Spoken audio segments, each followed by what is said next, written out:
Estudios sociales para octavo grado. Continuamos con la unidad número 3 en la semana 2. Y en el plan educativo sería semana 12. En esta ocasión vamos con el tema imperialismo en África y en América Latina. Exploración. Actividad 1. De forma individual. Observa el documento 1 y responde. Observémoslo. Pues. Vamos a ver. Ahí estaba. ¿Qué dice? El coloso Rodel. Cecil Rodel fue un imperialista inglés que hizo una fortuna con los diamantes de Sudáfrica. Pretendía unir a toda África de extremo a extremo con una línea de ferrocarril.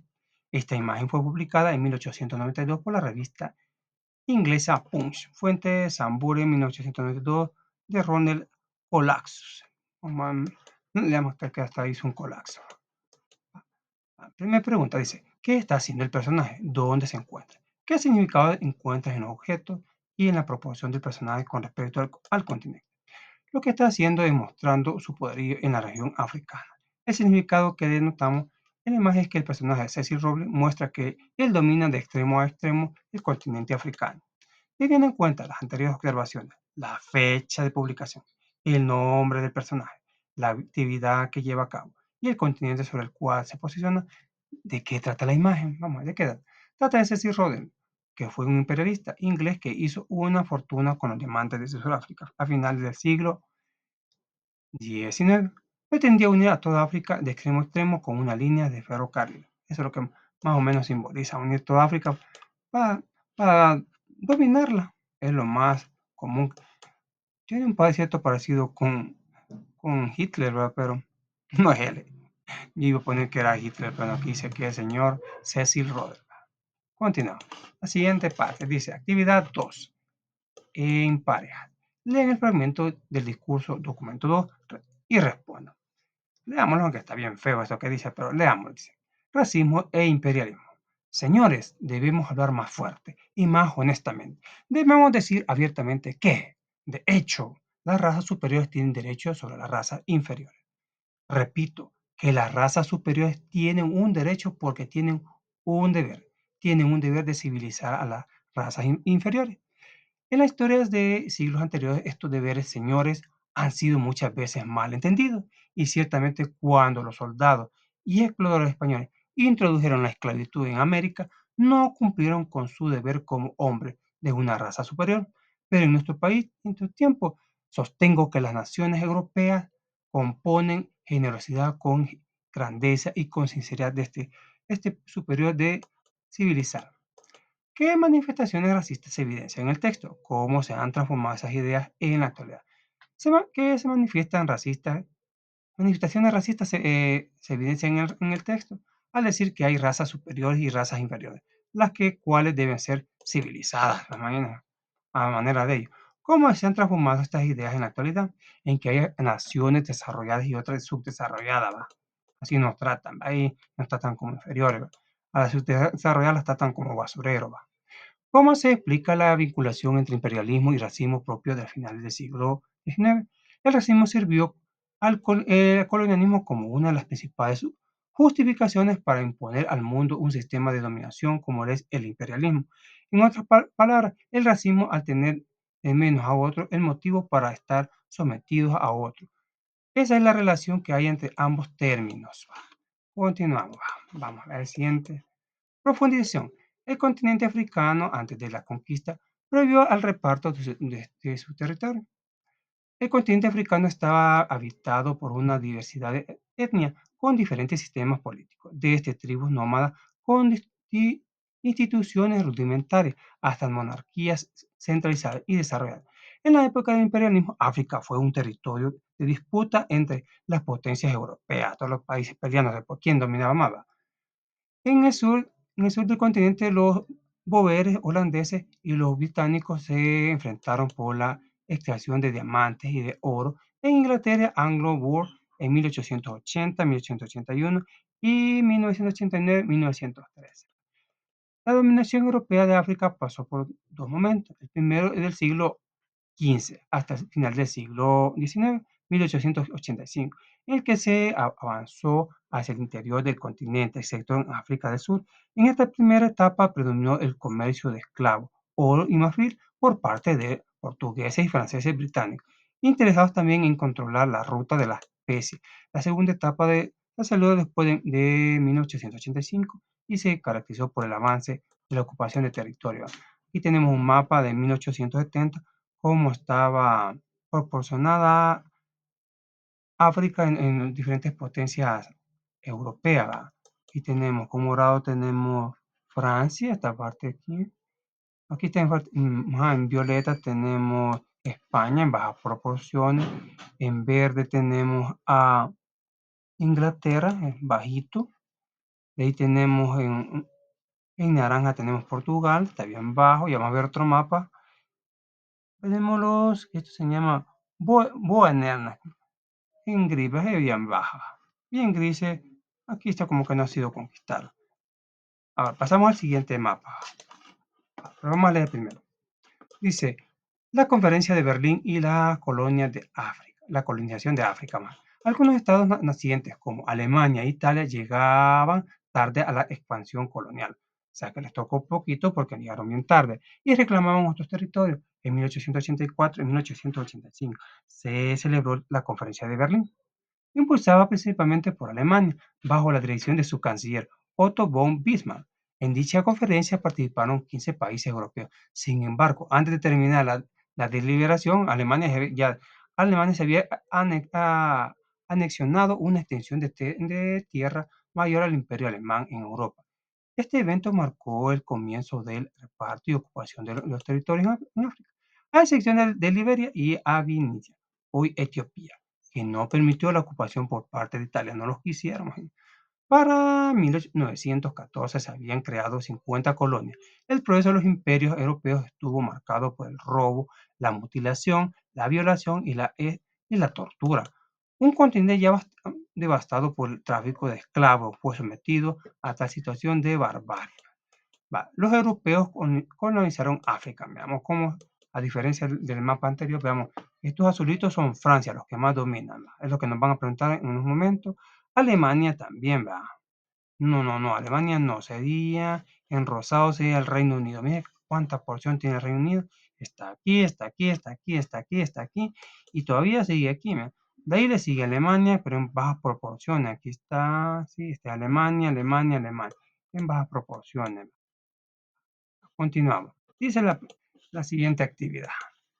Nos dice, actividad 3. De forma individual, desarrolla la habilidad de interpretación histórica. Para ello resuelve. Compara los mapas de 1870 y 1914. ¿Qué, qué cambios observa? Vamos a ver. Aquí tenemos el mapa anterior. Miren el mapa aquí, veámoslo. Y ahora miremoslo aquí. ¿Qué diferencia le vemos? Es obvia la diferencia. Dice, en el mapa de 1870 se ve poca presencia europea en el continente africano, mientras que en el mapa de 1880 a 1914 se ve que África ha sido conquistada por diferentes potencias mundiales de Europa. ¿Cuáles potencias tienen mayor territorio, recursos naturales o dominio sobre las regiones estratégicas para el comercio? Según este mapa, y encontramos información en la web, los Reinos Unidos y Francia son los que más dominan. Recuerden que este azul es Francia y este rosadito es Reino Unido. Entre los dos dominan más lo que es el continente africano. ¿Cuál es la situación de Alemania e Italia? Llegaron tarde a la expansión colonial y reclamaron otros territorios. En 1884 1880 se celebró una conferencia de Berlín, impulsada principalmente por Alemania, bajo la dirección de su canciller Otto von Bismarck. En dicha conferencia participaron 15 países europeos. Sin embargo, antes de terminar la deliberación, Alemania se había anexionado una extensión, se apuraron, si no nos dan algo nos vamos a ver más grande, mejor. Una extensión de tierra mayor al imperio alemán en Europa. Este evento marcó el comienzo del reparto y ocupación del territorio en África, a excepción de Liberia y Abisinia, hoy Etiopía, que no permitió la ocupación por parte de Italia. Pero al final estuvieron dando una buena parte. ¿Cuáles partes le corresponde a Italia? La verde, se fue Somalia italiana y la Tripolitania, las partes que le correspondieron a Italia. Fue poca, pero bien. Por lo menos yo creí que Italia solo era la bota, pero no, tienen otros. Somalia les pertenece a ellos. Continuamos, y wow. Vamos progresando al final. Dice el siguiente. la situación de los pueblos colonizados en África. Los territorios colonizados no eran espacios vacíos, sus habitantes tenían su participación y visión del mundo, sus actividades económicas, sus expresiones religiosas y su forma de organizar social y política, distintas a la cultura occidental. Tal como se ha enseñado, las naciones europeas se disputan el control de África. El discurso de Jules Ferry muestra la ideología racial con la que se justifica la conquista de territorios en África. Asimismo, era la ideología justificada, las atrocidades cometidas en esas tierras. Un ejemplo de esto fue el exterminio de las etnias Herrero y Nama. Ya después vamos a ver quiénes eran ellos. ¿Dónde vivían? En el territorio de África del suroeste, actual Nambia. Predominaban las mesetas en la franja de trópico de Capricornio. Al este encontraban el desierto de Kalahari, habitado por pastores y cazadores. Este territorio adquirió valor por sus ricos yacimientos de hierro, plomo, cobre, diamantes y otros metales. ¿Quiénes eran los guerreros y nanas hacia 1900? Los guerreros y las nanas Nama, perdón, las nanas, Nama, entre otras etnias que habitaban África del oeste, se organizaban en clanes y vivían la ganadería. Los guerreros de lengua bantú vivían al norte al pueblo de Nama. Se asentó el territorio del sur. Vamos a las colonias alemanas en África del Sudoeste. África del Sureste fue administrada primero por una sociedad privada. La Unión Colonial Alemana pasó a ser colonia oficial de Alemania en 1892. Debido al valor estratégico del territorio, los colonos alemanes construyeron vías ferrocarriles.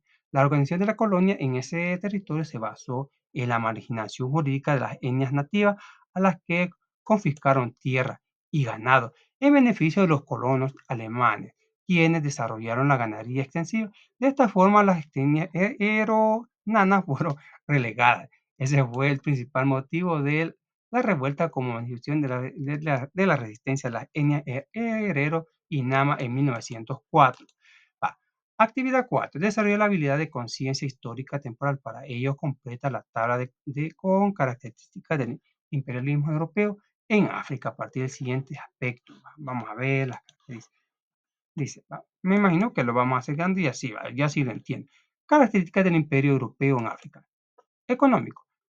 Las colonias proporcionan materias primas a precios bajos a las industrias y pueden servir como mercado para colocar productos industriales. Características sociales del imperio europeo en África. Instalación de una burguesía de comerciantes y funcionarios procedentes de las metrópolis que ocuparon los niveles altos y medios de la estructura colonial. Vamos a ver las características políticas. Los estados tienden a expandirse por ambición de poder, prestigio y ventaja. ¿Va? Solo eran conquistar, conquistar y esclavizar. ¿Va? Culturales. Condujo a la pérdida de identidad y de valores tradicionales de la población originaria, a la implantación de la pauta de conducta y educación mentalidad de los colonizadores. O sea, que la cultura era que tenían que pensar como ellos, si no, ya les daban mata cruz. Ah, y me imagino que en las culturas era, van a ser esclavos y ustedes van a ser esclavos. Ustedes van a ser esclavos. Esa es la idea ahí. Va. Vamos con lo siguiente. Va. Ahora dice, la reacción de los colonos alemanes. A la vuelta en la que participaron integrantes de ambos tribus, los colonos alemanes respondieron con una política de ejecución. El general alemán Lothar von Trona ordenó la expulsión de los herederos bajo la amenaza de ser asesinados sin permanencia en el territorio. El pueblo nama vivió a las mismas condiciones de exterminio. En agosto de 1904 se produjo una de las peores batallas para los herederos, a quienes les provocaron múltiples pérdidas humanas. A los supervivientes los expulsaron al desierto de Kalahari con el propósito de que murieran, qué ingrato, murieran de sed y de hambre. Se les confinó en el campo de concentración donde fueron sometidos a trabajo forzado. Esa práctica ha sido considerada como un genocidio. Se calcula que de 80.000 herederos, el 80% fue exterminado y de 200.000 integrantes de Nana fue ejecutado el 50%. Vale, las ideas racistas de los alemanes justificaron una versión de los hechos que circuló en postales, referida a la vuelta en Sudeste África. Sin embargo, en 1918, el oficial británico Thomas Reilly redactó un informe titulado Reporte de los nativos sudamericanos a África y su trato por Alemania. El informe recoge testimonios y más de atrocidades cometidas por los alemanes en este territorio. Actividad 5. Desarrolla la habilidad de empatía histórica. Para ello responde, ¿qué personas y qué eventos destaca el monumento ecuestre? Yo creí que estaban refiriendo a este, no, pero no. Monumento ecuestre es todo aquel que está encima de un caballo. Y el significado del caballo demuestra en qué forma murió la persona. Va. Pero eso será otra clase. Va, ¿dónde dice? ¿Qué personas y qué eventos destaca el monumento? Refleja a los militares alemanes y destaca las atrocidades cometidas en las colonias africanas, quienes faltan o han sido olvidados, las víctimas masacradas en los hechos. ¿Qué idea fundamenta la versión de los hechos? Las ideas raciales de los alemanes justificaron una versión de los hechos que circuló en los postales referidas a la vuelta del sudoeste de África.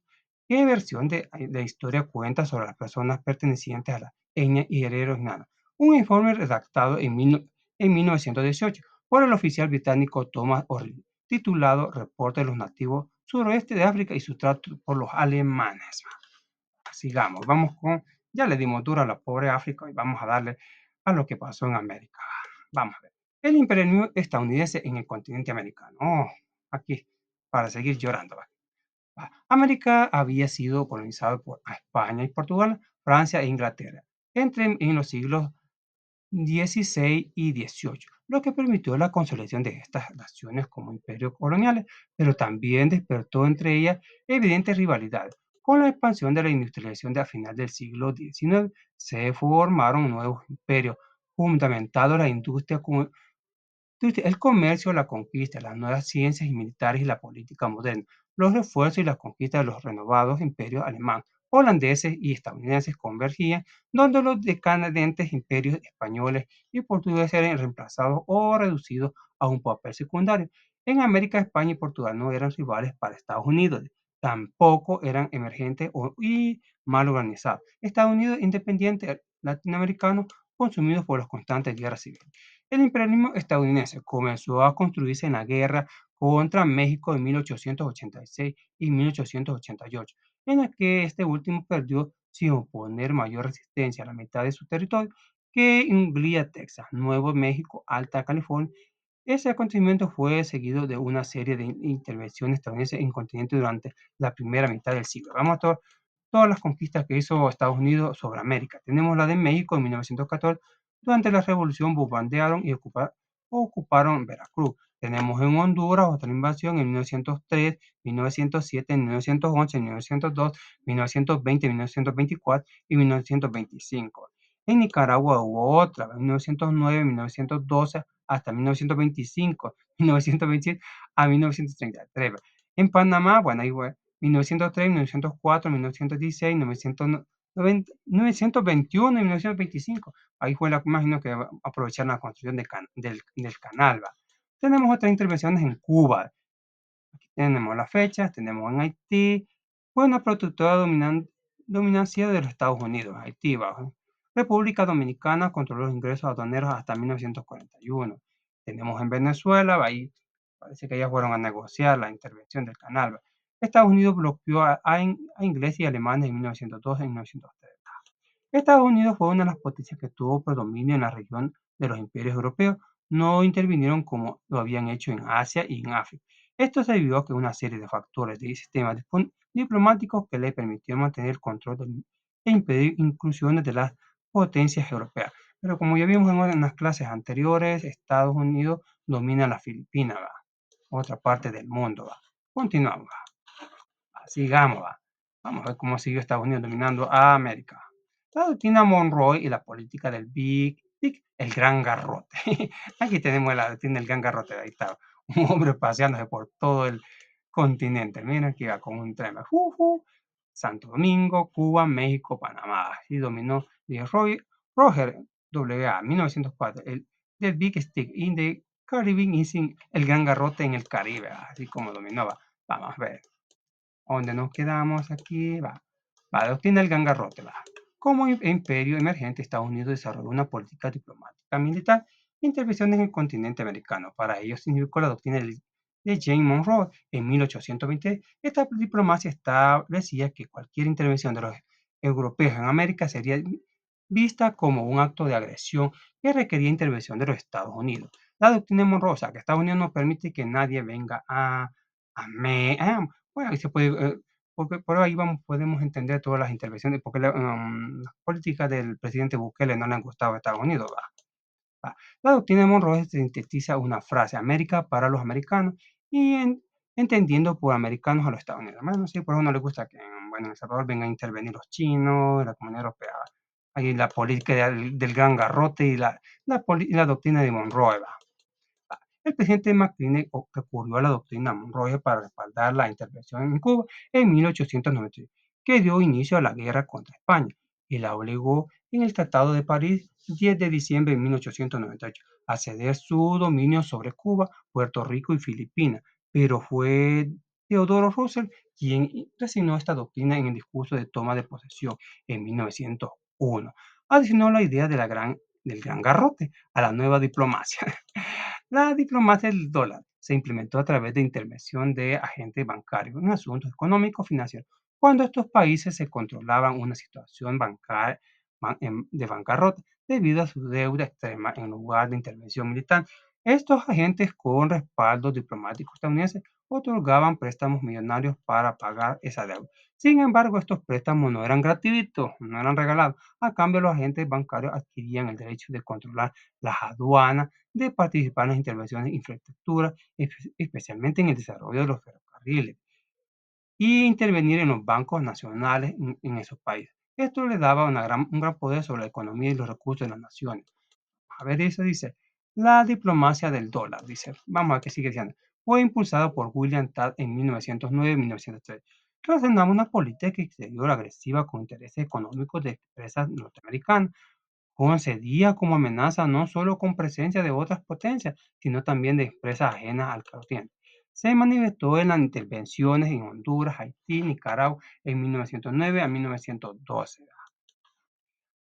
Bueno, vamos con la consolidación. Actividad 6 con el docente. Organicen una situación de la Conferencia de Berlín, donde las potencias europeas se reunieron para dividir África para ellos. ¿Qué vamos a hacer? Fomenten equipos que presenten los diferentes países europeos en la negociación por el continente americano. Estos pueden ser, un grupo va a representar Francia, Alemania, Reino Unido, España, Portugal, Bélgica, Italia. Bueno, no me vayamos a terminar como Peppa Pig, que terminó diciendo que Holanda era pleitista. Aún España dijo que era pleitista. Esta Peppa era bien chistosa. Formulen argumentos que respalden la postura del país, que presenten los cuales pueden incluir disputas por recursos naturales, razones económicas e históricas entre ellas. Presenten argumentos de cada equipo, para cual puede ser utilizado como un recurso de apoyo, como mapas, ilustraciones y otros. Dialoguen sobre los argumentos presentados por las potencias europeas y establezcan acuerdos sobre cómo se distribuyen los continentes americanos. Reflexionen sobre las decisiones tomadas e implicaciones por África, así como las consecuencias imprevistas de cuando. Ya dijimos que cada grupo va a representar un país. Oye, formulen argumentos que respalden la postura del país. Estudien la postura de cada país y van a decir por qué esta parte de África me va a tocar. O sea, tienen que pelear, o sea, no agarrarse del pelo, pero tienen que decir, esta parte me imagino que tendríamos que hacer un mapa africano, y ahí te va, esto me corresponde a mí, esto corresponde a mí. Pero acuérdense que este solo es una actividad, no es que va a ser realista, así como hacerlo como está en el mapa. Hoy te van a exponer por qué me toca esto, y allí Italia puede pelear parte de su terreno. Ahora vamos con la actividad 7. Completa la tabla sobre el imperialismo estadounidense en América Latina. La doctrina de Monroe. ¿Qué decía la doctrina de Monroe? Esta diplomacia establecía que cualquier intervención de los europeos en América sería visto como un acto de agresión que requería la intervención de los Estados Unidos. La doctrina Monroe se sintetiza en una frase: América para los americanos. Sí, hubo un tiempo que casi los estadounidenses ellos se declaran que solo eran americanos, pero América es también América Latina, ¿va? América para los americanos, entendido por americanos los estadounidenses, ¿va? Y todos somos americanos, ¿va? Pero según lo que supone esta doctrina, que solo Estados Unidos solo va a ser conquistar, América solo va a ser para los Estados Unidos, ¿verdad? De modo que no puede, como les dije anteriormente, no puede emitir ningún país europeo, intervenir como la nación europea, intervenir porque a Estados Unidos no le gusta, ¿va? Son celosos. Vamos con la política del Big Tic, el gran garrote. Denominada así porque Estados Unidos utiliza la fuerza como mecanismo de dominación. Estados Unidos iniciaba su proceso de expansión en el Caribe, desplazando a sus rivales España e Inglaterra. Pero el primer le arrebató a Cuba, Puerto Rico, en la guerra de 1890. La toma de la gran parte de México perdió sin oponer mayor resistencia a la mitad de su territorio, que incluía Texas, Nuevo México, Alta California, e impone la construcción del Canal de Panamá, entre otros. Así se denomina la política del gran garrote. Hoy vamos con la diplomacia del dólar. Se implementó a través de intervención de agentes bancarios en asuntos económicos financieros cuando estos países se encontraron en una situación de bancarrota debido a su deuda externa. En lugar de intervenir militarmente, estos agentes, con el respaldo diplomático estadounidense, otorgaban préstamos para pagar esa deuda. O sea, pagando las deudas, Estados Unidos comenzaba a comprar los países. ¿Va? Aquí, bueno, en la política del gangarrote, o sea, tomaba el poder por la fuerza de los dominios, no. Y la diplomacia del dólar es comprando la deuda. En este caso de la doctrina de Monroe, lo que entendemos aquí dice que va, América, o sea, esto de diplomacia del dólar, Estados Unidos va a comprar países. ¿Va? Solo ellos pueden dominar América, no pueden venir otro continente, ¿va? Ni los japoneses ni nadie. Y la política del gran garrote es que tomar el poderío por la fuerza, ¿va? Y la diplomacia del dólar es comprando la deuda. Bueno, eso ha sido todo. Muchas gracias por su atención. Nos vemos hasta la próxima. Muchas bendiciones. Si les gustó, por favor, regálenos un like como apoyo a este su canal. Hasta la próxima.